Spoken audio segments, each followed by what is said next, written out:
Hello, this is Avinesh Sharma and welcome you all to the Ground Success. I hope आप सब अच्छे होंगे guys.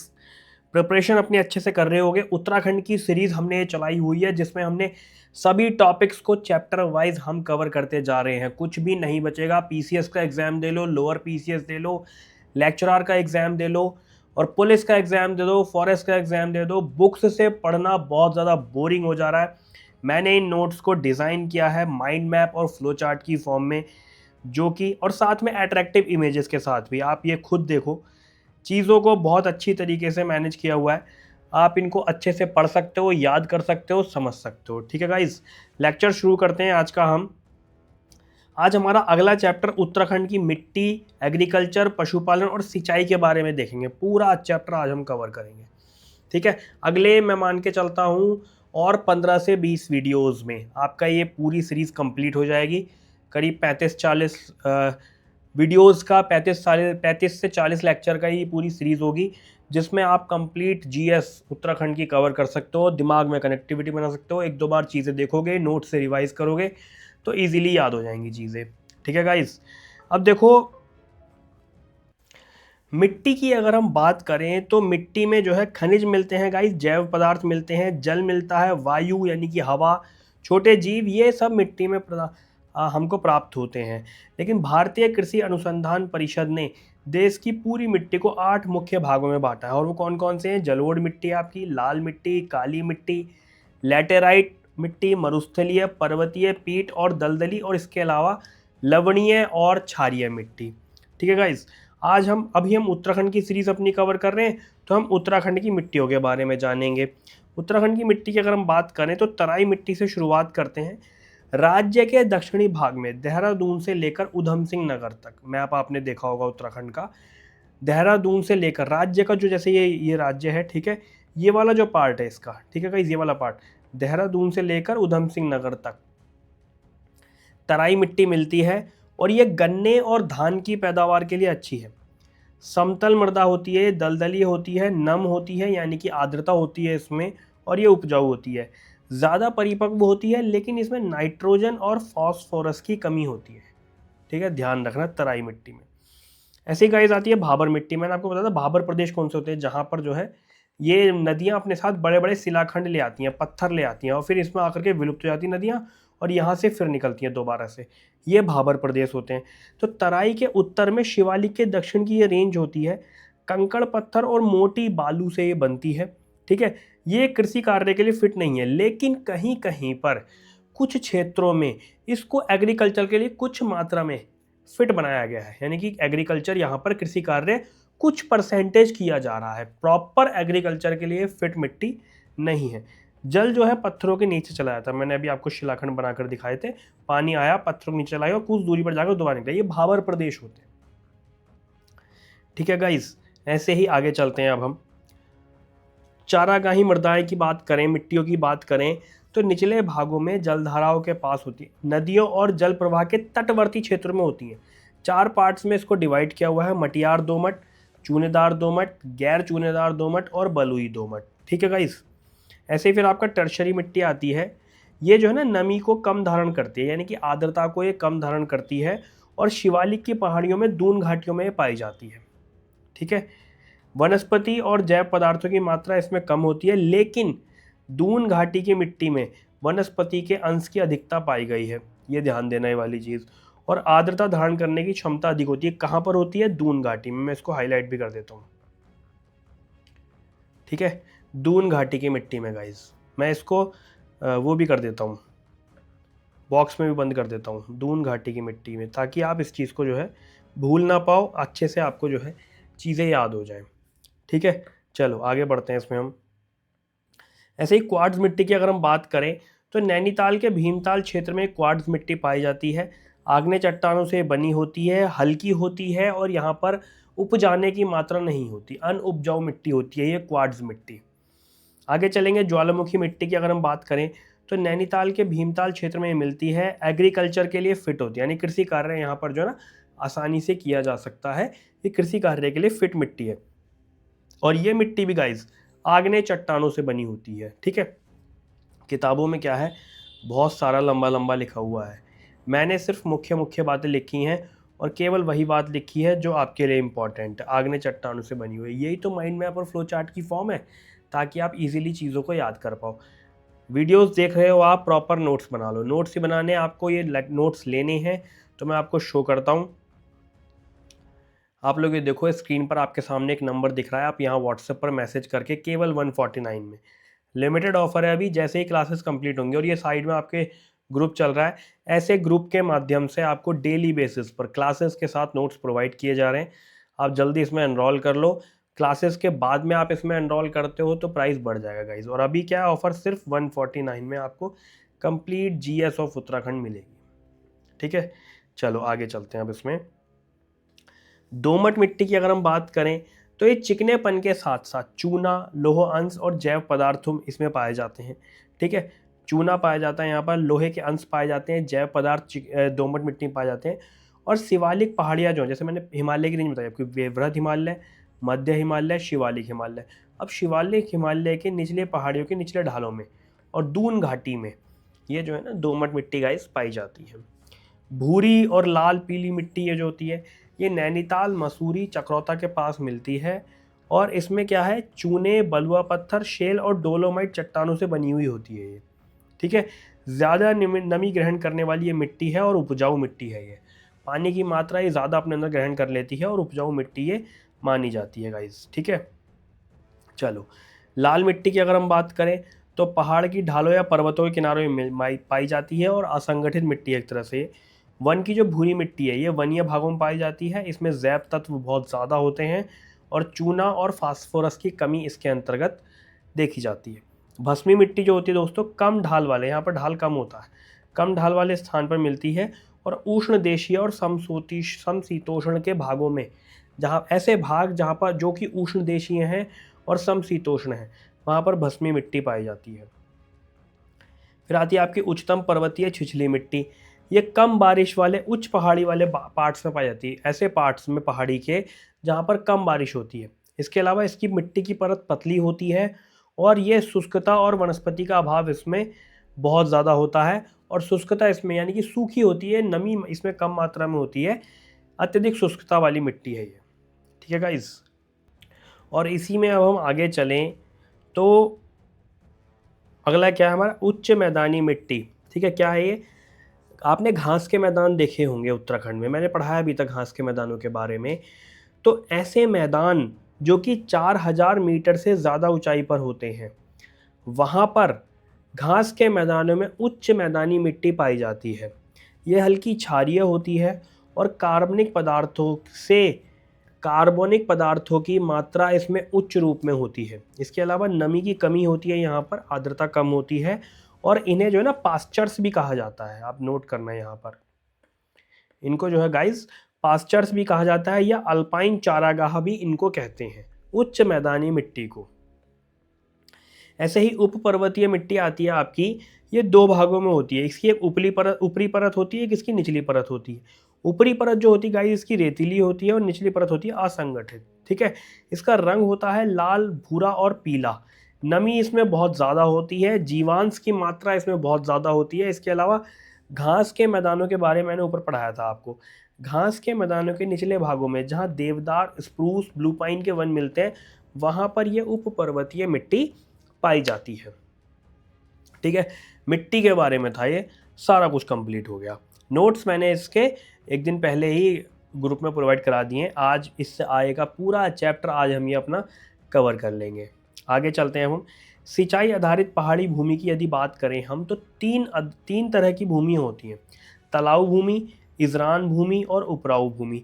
तलाऊ भूमि कौन सी होती है गाइस, की जो घाटी के तलों में पाई जाती है उसे तलाऊ भूमि कहते हैं और यहाँ पर सिंचाई की व्यवस्था बहुत अच्छी मात्रा में हो जाती है। ऐसे इजरान भूमि जो होती है ये वनों के बीच एक किनारों की पथरीली भूमि होती है, इजरान भूमि, ये ध्यान रखना आप। उपराऊ भूमि ये भी दो तरह की होती है, उपराऊ अव्वल, उपराऊ दोयम। ठीक है, असिंचित यानी कि जिन क्षेत्रों में सिंचाई की मात्रा नहीं है, जो क्षेत्र सिंचित नहीं है, पानी की मात्रा वहाँ नहीं पहुँची, पानी से उनको सींचा नहीं गया है, असिंचित भूमि जो है ना ऊपरी भागों में होती है, इसको कहते हैं उपराऊ भूमि। ध्यान रखना ये चीज़। चलो आगे बढ़ेंगे हम। आगे हम जानेंगे कि खेती के प्रकार कितने होते हैं। देखो 3 तरह की खेती की जाती है, समोच्च खेती, पहाड़ में ना उत्तराखंड में 3 तरह की खेती की जाती है, समोच्च खेती, सीढ़ीदार खेती और स्थानांतरणशील खेती। अब समोच्च खेती को ना दोस्तों कंटूर फार्मिंग यानी कि कंटूर कृषि भी की जाती है। अब कंटूर से क्या तात्पर्य है? कंटूर का मतलब होता है जैसे ढाल है ये, ठीक है, ढाल के ऊपर एक ही हाइट के दो अलग अलग बिंदुओं को मिलाने वाली एक रेखा है ये। जैसे ढाल है ये, ढाल के ऊपर एक ही हाइट के दो बिंदु होंगे अलग अलग, उनको ये आपस में मिक्स करने वाली रेखा है, इसको कहते हैं समोच्च खेती। अब समोच्च खेती से क्या मतलब है इसका? कि पहाड़ी ढालों के विपरीत, जैसे ऐसे ढाल हैं ये, है ना, आपने देखा होगा अक्सर, पहाड़ी ढालों के विपरीत कंटूर रेखा पर खेती करना, इसको समोच्च खेती कहा जाता है। इसके लाभ क्या है? कि कम बारिश वाले क्षेत्रों में ये नमी को सुरक्षित रखती है। इसके अलावा ज़्यादा बारिश वाले क्षेत्रों में भूमि के कटाव को रोकती है। इसीलिए पहाड़ी ढालों के विपरीत खेती की जाती है, जो कि ये फ़ायदे देती है, यानी कम बारिश वाले क्षेत्रों में नमी को बनाए रखती है ताकि खेती आसानी से की जा सके, और जहाँ पर ज़्यादा बारिश होती है वहाँ पर मिट्टी के कटाव को ये रोकती है। ये फ़ायदे इसके हैं। इसके बाद में आती है आपकी सीढ़ीदार खेती। इसका क्या तात्पर्य है गाइस? इसके बारे में आपको बताता हूँ कि ढाल है जैसे, ठीक है, जैसे ये देखो आप, ढाल है ये पूरा, इसको सीढ़ियों में बदल दिया। ये आप दिखाई दे रहा होगा आपको, या और जूम करके दिखाता हूँ लो मैं आपको बढ़िया करके। यही तो फ़ायदा है इसका टेक्नोलॉजी का ना, कि ताकि चीज़ें जो हैं आसानी से समझ पाओ आप, आसानी से आप जो है चीज़ों को इमेजिन कर पाओ। ये देखो, ये जो ढाल है ना गाइस, इनको सीढ़ियाँ बना दिया, ठीक है, सीढ़ियाँ बना दिया। अब इससे हुआ क्या? यहाँ पर जो है ना आड़ी जुताई की जाती है, तकरीबन इस तरीके से, ये ऐसे करके आड़ी जुताई की जाती है यहाँ पर, और ये खेती की जाती है। बस इतना ही है इसके बारे में जानने के लिए। किताब में बहुत सारा लिखा हुआ है ये, पर आपको समझना है, सिर्फ टॉपिक्स को, कॉन्सेप्ट को क्लियर करना है, तो चीज़ें आसान है, कोई दिक्कत वाली बात नहीं है। एक होती है गाइस स्थानांतरणशील खेती, इसको झूमिंग खेती भी कहते हैं। हालांकि किसी ने अगर ज्योग्राफी पढ़ी हो, एग्रीकल्चर पढ़ा हो, मिट्टी के बारे में पढ़ा हो, तो वो समझ जाएंगे कि झूमी कृषि क्या होती है। एक समुदाय होता है जो किसी एक लिमिटेड क्षेत्र पर या किसी भी क्षेत्र पर खेती करता है, और जब वो मिट्टी उपजाऊ नहीं होती है अगले 2 4 5 साल बाद, वहां से छोड़ के दूसरे स्थान पर चला जाता है। यानी कि इसको कहते हैं, कुछ और भी नाम है, मुझे इसका कमेंट सेक्शन में बताना गाइस, मुझे ध्यान नहीं आ रहा। झूमिंग खेती को ना कुछ और भी कहते हैं, झूमिंग कृषि को, ये जगह जगह छोड़कर खेती करते हैं, कुछ और कहते हैं, ध्यान नहीं आ रहा मुझे। देखो इसमें लिखा है कि कुछ आदिम जातियों द्वारा खेती की जाती है। मैं आपको शो भी करता चलता हूँ। इसकी प्रोसेस क्या है? कि किसी भी स्थान का चुनाव करेंगे, ठीक है, झाड़ियों को वहाँ साफ़ किया जाएगा, कुछ सालों तक वहाँ पर खेती की जाएगी, और जब उसकी उपजाऊ क्षमता कम हो जाएगी तो वहाँ से स्थान बदल दिया जाएगा, ठीक है, वहाँ से स्थान गाइस बदल दिया जाएगा। चलो आगे बढ़ते हैं। इसमें हम कुछ फैक्ट्स हैं आगे, जैसे उत्तराखंड राज्य की प्रमुख फसलें हैं कुछ, कौन कौन सी हैं? गेहूँ, चावल, नंबर 1 आती गेहूँ, फिर चावल आती, फिर आपकी गन्ना, जौ, मक्का, मंडुआ जिसे कोदो या रागी भी कहते हैं, सरसों, और कुछ दालें भी हैं इंपॉर्टेंट, जैसे भटकी दाल है ना, पहाड़ में बहुत चलती है। ऐसी बहुत सारी दालें हैं जो कि प्रमुख फसलों में आती हैं। इसके अलावा एक चीज़ ध्यान देने वाली है, यहाँ पर एक व्यक्ति हुए हैं उत्तराखंड के जिनका नाम है किशन चंद जोशी, ठीक है। इन्होंने एक मिर्च का पौधा उगाया, और मिर्च का पौधा इस हाइट पे उगा दिया कि इनका नाम जो है Guinness book of world record में आ गया, ठीक है। इन्होंने विश्व का सबसे ऊंचा मिर्च का पौधा उगाया, और इनका नाम जो है Guinness book of world record में आया। और कहाँ के रहने वाले हैं? अल्मोड़ा के किशन चंद जोशी, ठीक है। इतनी सी बात थी इसमें। ऐसे ही कुछ बागवानी फसलें हैं, जैसे लीची, सेब, संतरा, नींबू, नाशपाती, अखरोट, आड़ू, और भी हैं अन्य। अब हम अपने योजनाओं और कार्यक्रम को लेकर बात करेंगे। देखो योजना चलती हैं प्रधानमंत्री किसान सम्मान निधि, हालांकि केंद्र की योजना है, लेकिन उत्तराखंड ने भी तो अप्लाई करी है ये प्रधानमंत्री किसान सम्मान निधि। 2018 में स्टार्ट किया इसका उद्देश्य था कि किसानों को न्यूनतम आय से संबंधित सहायता प्रदान करना, ठीक है, न्यूनतम आय से संबंधित सहायता प्रदान करना। अब जो किसान इसमें पात्र हैं, एलिजिबल हैं, उनको 6,000 रुपये की किस्त प्रति साल दी जाएगी। पर ईयर उनको 6,000 रुपये दी जाएंगे, और 3 किस्तों में दिए जाएंगे, 2,000 एक बार दिए, 2,000 एक बार दिए, 2,000 एक बार दिए। इस तरह से करके 6,000 रुपये की किस्त दी जाएगी। और इसका ये जो सम्मान निधि है, ये योजना है, इसका पूरी तरीके से वित्त पोषण केंद्र सरकार करेगी, लेकिन उत्तराखंड भी इसमें नोडल विभाग उत्तराखंड ने अपना बनाया कि राज्य का कृषि विभाग जो है ये इस योजना को देखेगा। और इनमें नोडल अधिकारी जो नियुक्त किए गए हैं, आयुक्त और सचिव हैं राजस्व परिषद उत्तराखंड के, ठीक है। समझ में आई इतनी बात? जो कुछ समझ में नहीं आता तो आप कमेंट सेक्शन में बता सकते हो। आप पूछ सकते हो, मैं बताऊंगा ज़रूर उसको, मेरा काम है बताने का। बाकी लेक्चर कैसा लग रहा है यार ये भी बता देना कमेंट सेक्शन में। सीरीज़ कैसी लग रही है आपको, समझ में आ रही हैं चीज़ें, नोट्स आसान फॉर्म में है या नहीं है। देखो आप लोग गाइस बताते रहोगे ना तो एक मोटिवेशन बना रहता है हमको, और हमको पता चलता रहता है कि किस तरीके से चीज़ें जो हैं आगे वे में चल रही हैं नोट्स में। हालांकि मैंने बहुत परफेक्टली इनको बिल्कुल जांच करके नोट्स बनाए हैं, फिर भी अगर आपको लगता है तो हम इसमें और कुछ भी परफेक्शन डाल सकते हैं। आप लोग बताना गाइस इसको ज़रूर, ठीक है गाइस। चलो, और सीरीज़ पूरी होते ही, मैं आपसे कह रहा हूँ बार बार, मैं आपको प्रॉमिस कर रहा हूँ, सीरीज़ पूरी होते ही आप कंप्लीट पीडीएफ सेट ले सकते हैं। जिन स्टूडेंट्स ने एनरोल कर लिया है ऑलरेडी ग्रुप में, उनको कोई अलग से आप इसकी फ़ीस नहीं देनी है। जो नए स्टूडेंट्स रहेंगे उनके लिए प्राइस बढ़ जाएगा। बार बार कह रहा हूँ, आप लोग एनरोल कर सकते हो अभी जल्दी, ठीक है। अगले 15-20 दिन में जैसे ही ये पूरी होंगी सीरीज़, प्राइस सेम डे बढ़ जाएगा, ठीक है गाइस। चलो, अगला आता है प्रधानमंत्री किसान मानधन योजना के बारे में। इसको स्टार्ट किया था 12 सितंबर 2019 को और लागू किया 9 अगस्त 2019 को। इसमें क्या था कि 60 साल के बाद में पेंशन दी जानी थी 3,000 रुपये महीना, ठीक है। स्वैच्छिक और अंशदायी वृद्धावस्था पेंशन योजना है ये, और ये पूर्ण तरीके से केंद्र सरकार द्वारा संचालित है। इसमें क्या है, 18 से 40 वाले किसान अपना जो है इसमें वो कर सकते हैं, रजिस्ट्रेशन करा करके। कुछ इसमें किस्त दी जाती है 200-250 रुपये ऐसी कुछ है, वो जमा करना है, और 60 साल के बाद में 3,000 रुपये प्रति माह की पेंशन ले सकते हैं। इसका उद्देश्य क्या है कि देश के सभी भूधारक और लघु और सीमांत किसानों को सामाजिक सुरक्षा देना, उनकी बेहतर आय सुनिश्चित करना। उत्तराखंड में इस योजना के तहत दिसंबर 2023 तक का डेटा है ये, 2090 किसान जो है पंजीकृत हो गए थे गाइस।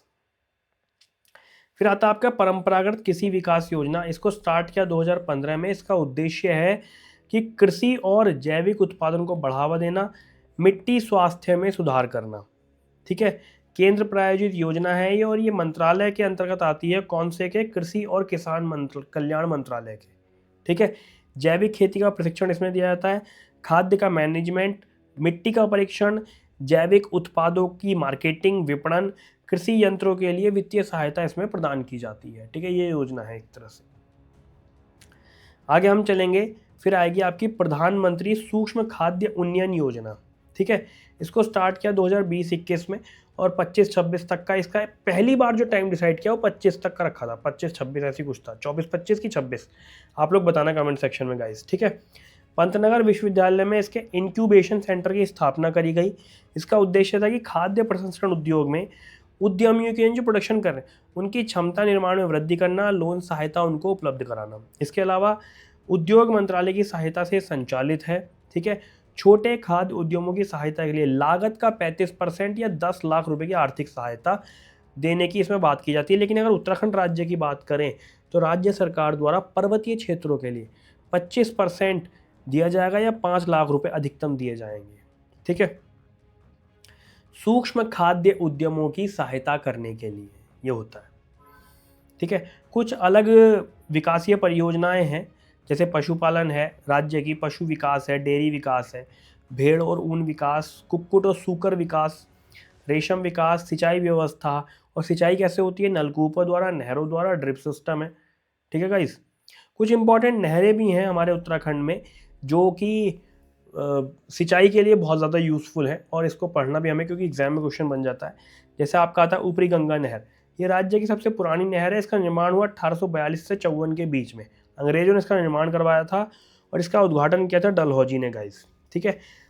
लॉर्ड आप लगा लेना, मेरे बस की बात नहीं है इनको लॉर्ड वॉर्ड लगाना, इन्होंने बहुत अच्छा काम नहीं किया, लॉर्ड डलहौजी लगाते फिरे, ठीक है। हरिद्वार के पास गंगा के दाहिने छोर से इसको निकाला गया गाइस। चलो आगे बढ़ते हैं, अगला है पूर्वी गंगा नहर के बारे में।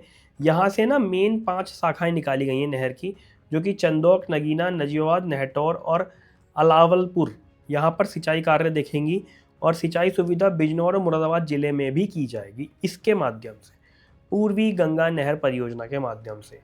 फिर आपकी आती है शारदा नहर परियोजना। गाइज इसका निर्माण हुआ 1928 में, शारदा यानी कि काली नदी पर, और चंपावत में एक जगह है बनवासा, जो कि उत्तराखंड और नेपाल सीमा पर है, वहाँ से ये नहर निकाली गई है, ठीक है, शारदा नहर प्रणाली, ठीक है। सिंचाई करेगी गाइस ये चंपावत में, उधम सिंह नगर में। ऐसे ही आपकी आती है जमरानी बांध परियोजना, ये उधम सिंह नगर और नैनीताल जिले को सिंचाई सुविधा देती है। नानक सागर बांध परियोजना, ये बांध और नैनीताल से निकलने वाली एक नदी है जिसका नाम है नंदौर नदी। यहाँ पर नैनीताल और उधम सिंह नगर की सीमा पर ये सिंचाई कार्य देखती है। नैनीताल और उधम सिंह नगर की जिलों में सिंचाई कार्य करती है। रामगंगा नहरें, पौड़ी गढ़वाल के कालागढ़ के पास बांध बनाकर इनको जो है बनाया गया और इसको कालागढ़ बांध भी कहा जाता है, यहाँ से नहरें निकाली गई हैं। फिर आता है गाइस भीमताल, मैंने जब झील और तालों के बारे में पढ़ा था मैंने बताया था कुमाऊं क्षेत्र की ये सबसे बड़ी झील है। यहाँ से छोटी छोटी नहरें निकाली गई हैं जो कि नैनीताल जिले के कुछ क्षेत्रों को सिंचाई प्रदान करती हैं।